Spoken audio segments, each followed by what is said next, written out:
Milky Mist ice creams. Vijay அவங்க அம்மாவுக்கு கால் பண்ணி ரொம்பவே சந்தோஷமா பேசிக்கிட்டு இருக்காரு. உடனே அந்த பொண்ணு மல்லி அவங்க கூட வந்த அன்னபூரணி இவங்க எல்லாரையுமே கூட்டிக்கிட்டு மாடிக்கு போங்க, நான் வந்துக்கிட்டே இருக்கேன் அப்படின்னு சொல்ல, என்ன விஷயமா இருக்கும் அப்படின்னு விஜயோட அம்மா குழம்பி போகிறாங்க. அதுக்கப்புறம் தான் தெரிய வருது, இந்த மாதிரி நம்ம எந்த விஷயத்துக்காக மல்லியை கூட்டிகிட்டு வந்தோமோ அது உடனடியாக நடந்துடுச்சு. வெண்பா வாயிலிருந்தே மல்லி தனக்கு வேணாம் அப்படின்னும், மல்லி மட்டும் இல்லாமல் வேற எந்த அம்மாவுமே எனக்கு வேணாம் அப்படின்னு வெண்பா சொல்லிட்டா.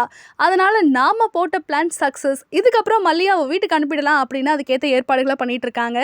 வெண்பாவை ஸ்கூல்லேருந்து கூட்டிகிட்டு வரும்போது மல்லி, அன்னபூரணி இவங்க எல்லாருமே வீட்டை விட்டு வெளியில் போகிறாங்க. இதை பார்த்த வெண்பா ரொம்பவே ஷாக் ஆகி நிற்கிறாங்க.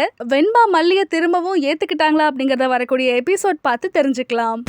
அந்த மல்லி அப்புறம் அந்த அன்னபூர்ணி மேடத்தையும் கூட்டிட்டு நீங்க மாடிக்கு போங்க. என்ன நடந்ததுன்னே ஒண்ணும் தெரியலையே. நாம எதுக்காக கூட்டிட்டு வந்தோமோ அந்த பிளான் சக்சஸ் ஆயிடுச்சு. மல்லி எனக்கு வேண்டவே வேண்டாம், அவ பேட் மம்மி, இனிமே எந்த மம்மியும் வேண்டான்னு வெண்பா குட்டி சொல்லிட்டாமா.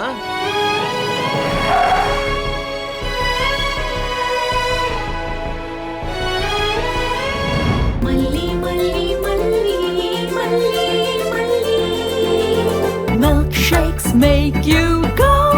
Milky Mist milkshakes. Taste the Milky Mist ice cream. Milky Mist ice creams.